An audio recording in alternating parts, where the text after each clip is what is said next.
Operation सिंदूर के बाद भारतीय सेना अपनी ताकत बढ़ाने में जुटी हुई है और इसी कड़ी में भारतीय रक्षा मंत्रालय ने चीन और पाकिस्तान बॉर्डर पर तैनाती के लिए quick reaction surface to air missile यानी QRSAM की 3 रेजिमेंट को खरीदने के प्रस्ताव पर विचार शुरू कर दिया है। इस पर बस अंतिम फैसला लेना बाकी है और इस डील की जो कीमत है वो लगभग 30,000 करोड़ रुपए की है। ये एयर डिफेंस सिस्टम पूरी तरह से स्वदेशी है। इसकी खास बात यह है, ये पूरा सिस्टम भारत पर किसी भी दुश्मन के हमले को फुल प्रूफ बनाएगा, तैयार करेगा, बचाएगा। S-400 आकाश डिफेंस सिस्टम पहले से ही हमारे पास है, लेकिन तैयारी एक और चल रही है। 11,000 किलोमीटर की रफ्तार, 2,000 किलो परमाणु हथियार ले जाने में सक्षम, 1,500 किलोमीटर की मारक क्षमता और पलक झपकते ही 3 किलोमीटर की दूरी तय करने में सक्षम, जिसे कोई भी रडार या डिफेंस सिस्टम रोक नहीं पाएगा। इसे एशिया में सबसे बड़ा गेम चेंजर माना जा रहा है। DRDO का प्रोजेक्ट विष्णु, जी हां, वो पहले बात की QRSAM की, जो कि किसी भी हमले को रोकेगा, और यह है प्रोजेक्ट विष्णु, जो कि घर में घुसकर हमला करेगा, मारेगा। ब्रह्मोस का भी एक तरह से कहें कि यह बड़ा और विशुद्ध रूप है। दरअसल DRDO के तहत भारत के इस प्रस्तावित हाइपरसोनिक मिसाइल विकास कार्यक्रम को आगे बढ़ाते हुए ये पूरी एडवांस मिसाइल टेस्ट को किया जा रहा है और इसी के चलते ये एक अपने आप में मील का पत्थर साबित होता हुआ दिखाई दे रहा है। प्रोजेक्ट विष्णु दुश्मन के लिए कैसे काल साबित होगा, ये कितना घातक होगा, हाइपरसोनिक तकनीक क्या होती है और स्क्रैमजेट इंजन क्या होते हैं, ये प्रोजेक्ट एशिया में कितना गेम चेंजर होगा, सारे मुद्दों पर बात करेंगे। दिनेश मिश्र जी हमारे साथ मौजूद हैं और आपको बता दें, navbharattimes.com पर दिनेश जी ने बाकायदा इसी प्रोजेक्ट विष्णु को लेकर एक पूरी रिपोर्ट तैयार की है। विस्तार से आप उसको वहां पर भी देख सकते हैं। लेकिन मैं दिनेश जी, ये QRSAM और आकाश मिसाइल के से भी एक विशुद्ध रूप से जो विष्णु प्रोजेक्ट है, इसकी बात करूं, ये पाकिस्तान और चीन की नींद क्यों उड़ाने पर भारत तुला हुआ है? अभी ऑपरेशन सिंदूर के बाद एक के बाद एक चीजें सामने आ रही हैं। कहीं एमका सामने आ रहा है, कहीं QRSAM सामने आ रहा है, कहीं बात Su-57 की आ रही है। ये क्यों भारत एकदम से सारे घोड़े साथ कैसे खोल दिए? क्योंकि देखिए, युद्ध में या संघर्ष में कई कमजोरियां भी उजागर होती हैं और कई ताकत भी पता चलती हैं।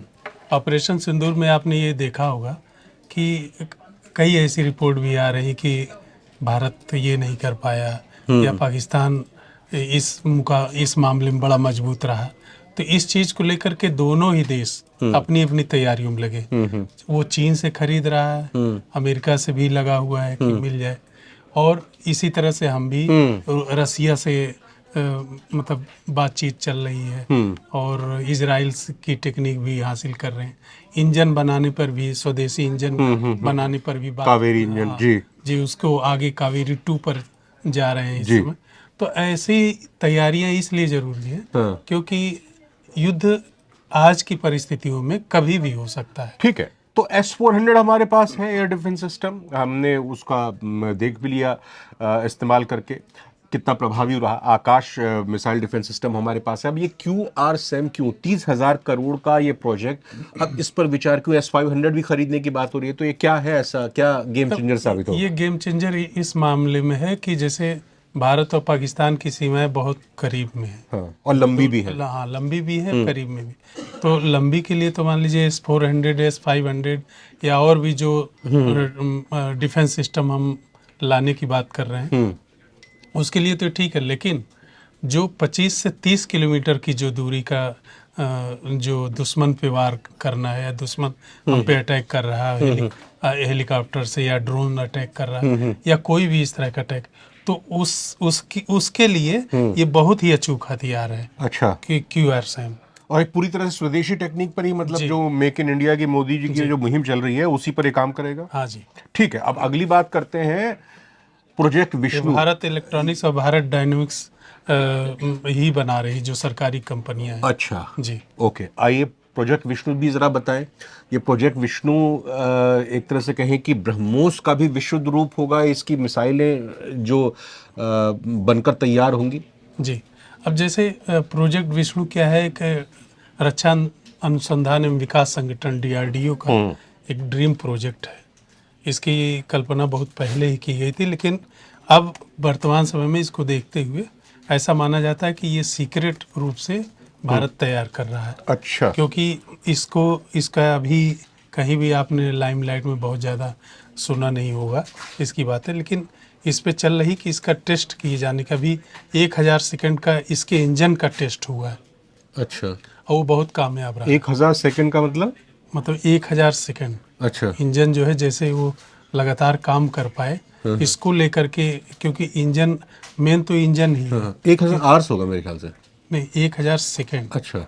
हाँ, सेकंड की बात कर रहे हैं कि वो एक टाइमिंग देखते हैं कि उस टाइमिंग पे खरा उतर रहा है कि नहीं, ठीक है। तो उसको देख रहे हैं। अब ये पूरी तरह से हाइपरसोनिक टेक्निक, ये क्या होती है हाइपरसोनिक टेक्निक? हाइपरसोनिक टेक्निक ऐसी भाई होती हम है बड़ा कि सुनते हैं हाइपरसोनिक मिसाइल है, हाँ जी, ये आईसीबीएम मिसाइल है, ये हाइपरसोनिक टेक्निक क्या हुई? ये मतलब सुपरसोनिक गति से जो है 5-6 गुना ज्यादा होती है, साउंड जो से भी तेज साउंड गति से भी 6 मैक 6 जो होता है हाँ। उससे भी कई गुना तेज होती है।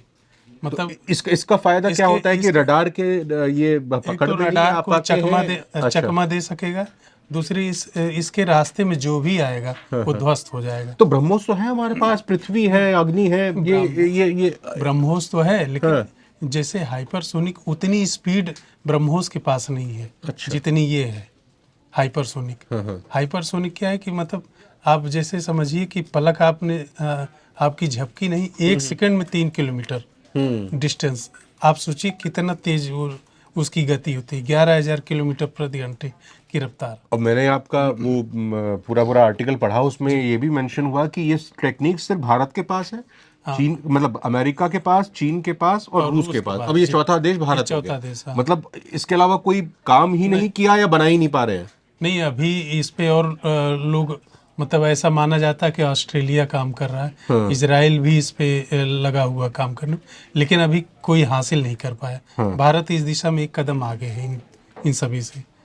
मतलब ये जो टेस्ट किया है इसने, इससे ये उस इलीट क्लब में शामिल हो गया। पाकिस्तान के पास है ऐसी नहीं, टेक्निक? पाकिस्तान के पास तो संभव ही चीन नहीं। तो से तो ले लेगा ना वो, चीन से लेगा, लेकिन वो चीन का हाल आप देख ही लिए कि चीन से जो भी लिया उसने, उसका क्या हाल है चाइनीज प्रोडक्ट की तरह से।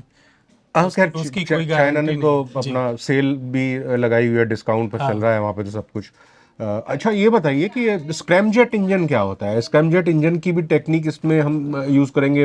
हमारे जो दर्शक इस तरह के डिफेंस इक्विपमेंट्स के बारे में जो रिपोर्ट्स और वीडियोस देखते हैं वो जानना चाहेंगे कि स्क्रैमजेट इंजन की तकनीक क्या होती है। अब देखिए, जैसे मान लीजिए कि कोई भी रॉकेट होता है उसको रॉकेट इंजन को, तो उसको ऑक्सीजन की ज़रूरत होती है। तो यह ऑक्सीजन क्या होता है कि रॉकेट के अंदर ही भरा जाता है, चाहे लिक्विड फॉर्म में, चाहे ठोस फॉर्म में, ठीक है। तो सॉलिड फॉर्म में। जी। तो उस रूप में वो ऑक्सीजन लेता है। लेकिन स्क्रैमजेट क्या करता है कि जो हवा में मौजूद ऑक्सीजन है उसी को एब्जॉर्ब करता है, और फिर उसको अपने क्या कहते हैं, उसको बर्निंग फ्यूल के रूप में इस्तेमाल कर लेता है। अच्छा। हाँ, ये यानी कि अलग से आपको जो है आपको उसमें अलग ऑक्सीजन से नहीं इनबिल्ट- प्रोवाइड करनी हाँ, पड़ती है, इनबिल्ट नहीं करना क्योंकि पड़ेगा। उसका तो कोटा अगर ऑक्सीजन का खत्म हो जाएगा तो फिर हाँ, आप वो फेल वर्क हो नहीं कर जाएगा। पाओगे। बिल्कुल बिल्कुल। अच्छा। या वो लिक्विड खत्म हो गया, या फिर अगर आपने सॉलिड फॉर्म में वो ऑक्सीजन दी हुई है, वो चला ही नहीं, तो फिर तो वहाँ नाम प्रोजेक्ट विष्णु रखा है, असली में मिसाइल का नाम क्या है और प्रोजेक्ट विष्णु के पीछे क्या वजह है? मतलब ये तो एक जैसे पालन भगवान विष्णु को तो पालनहार माना जाता है, और ये तो लेकिन वो कभी कभी कहा गया है ना कि भगवत गीता में कि धर्म रक्षा अर्थाय, मतलब ईश्वर जो है धर्म की रक्षा के लिए, धर्म का मतलब कि अगर कहीं भी अन्याय होता है तो उसके लिए ईश्वर जो है एक बार फिर से वो क्या कहते हैं सामने आता है। तो उसी रूप में समझ लीजिए कि इस प्रोजेक्ट के पीछे एक धारणा ये भी है कि धर्म की स्थापना, मतलब अगर अन्याय पाकिस्तान करता है या चाइना जैसे दुश्मन कहीं करते हैं, तो चाहे पूरे एशिया प्रशांत क्षेत्र में या कहीं भी, जैसे भारत की तो शुरू से नीति रही कि हम हमला नहीं करेंगे ना, लेकिन अगर कोई अन्याय करता है, दबंगई करता है, जैसे चीन कर रहा है या ठीक बात है। पाकिस्तान कर सहेंगे रहा नहीं है, हम। ये तो वो सहेंगे नहीं। ठीक बात। उसका पलटवार 1500 करार किलोमीटर की इसकी रेंज है जी। और ये परमाणु हथियार भी ये ले जाने 2500 में किलोमीटर सक्षम तक है। अच्छा, बढ़ाया जा 2500 सकता है। बढ़ाया जा सकता है। जी जी। तो 1500 से 2500 किलोमीटर की रेंज हुई और 2000 किलो तक का ये परमाणु हाँ, एटॉमिक वार हेड जो है का मतलब वजन ले जा सकता है। ले जा 2000 किलोग्राम तो बहुत ज्यादा हो। बहुत ज्यादा तो ये होता तो एकदम हालत तो टाइट हो गई होगी हाँ जी। पाकिस्तान और चीन को। इसीलिए पता तो ये खैर जो है खुफिया, आपने शुरू में ही बताया कि खुफिया और सीक्रेट काम चल रहा है, लेकिन भाई इसीलिए इसे गेम चेंजर माना जा रहा है एशिया अच्छा में, कि अगर ये भारत ने पूरी तरह डेवलप कर लिया तो फिर ये अपनी तरह का पूरे एशिया में भारत के पास मतलब इस तरह का इकलौता हथियार माना जाएगा।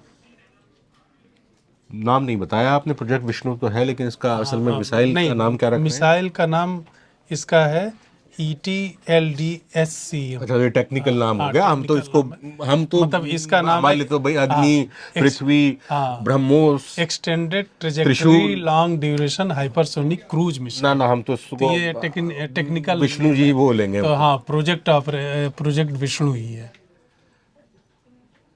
कब तक आ जाएगी ये हमारे जखीरे में? अभी कह नहीं सकते, लेकिन अब जिस इतनी तेजी से काम चल रहा है, अब जैसे मतलब अभी जैसे पिछले दिनों बात हो रही थी, नेवी में चीफ ने भी बोला था हाँ। कि इसको लेकर के कि देरी जो हो जाती है। अच्छा। हाँ, हमारे सेना के ही उन्होंने बोला था एक अधिकारी ने कि देरी एक बड़ी समस्या है। हाँ। तो उसको देखते हुए अब भारत जो भी देरी वाले प्रोजेक्ट है, चाहे इंजन हो, चाहे ये टेक्नोलॉजी हो, चाहे किसी भी मामले, अब वो तेजी दिखा रहा है, क्योंकि आने वाला समय रुकने का नहीं है। तो कभी मतलब भी ये अभी फुल स्टॉप नहीं है? नहीं, ये full stop क्यूआर नहीं। सैम और ये तो बस एक बानगी भर है। बानगी। अगर हम जी। प्रोजेक्ट विष्णु की बात करें तो अभी तो आगे आगे देखें होता क्या है क्या क्या। और सब कुछ होगा, घर पर ही बनेगा, घर पर ही तैयार होगा और आप हमसे आकर खरीदिए। हाँ, हम तैयार हैं आपको बेचने के मेक लिए, इन और इंडिया। अपने दुश्मनों के दुश्मन को हम बेचेंगे, बिल्कुल। ताकि जिन दुश्मनों ने हमको परेशान किया है या हमको परेशान कर रहे हैं उनको भी समझ में आ जाए कि अब भारत पूरी तरह से बदल चुका है। भारत किसी दूसरे देश पर निर्भर नहीं है, अपनी रक्षा खुद कर सकता है, अपनी रक्षा करने के लिए साजो सामान वो तैयार कर रहा है। और जिस तरह से भारत की दुखती रग को दबाने की कोई दुश्मन कोशिश करता है, तो हमें भी वो तरीका आता है और इसी लिहाज से भारत भी अब अपने तमाम हथियारों को उन देशों को सप्लाई कर रहा है, उन देशों की डिमांड को पूरा कर रहा है जो हमारे दुश्मन के दुश्मन है। बहुत बहुत धन्यवाद, बहुत बहुत शुक्रिया। पावर प्ले के आज के इस शो में, आज के इस एपिसोड में इतना ही। दिनेश जी, बहुत बहुत धन्यवाद, बहुत बहुत थैंक शुक्रिया यू, आपका। Thank you.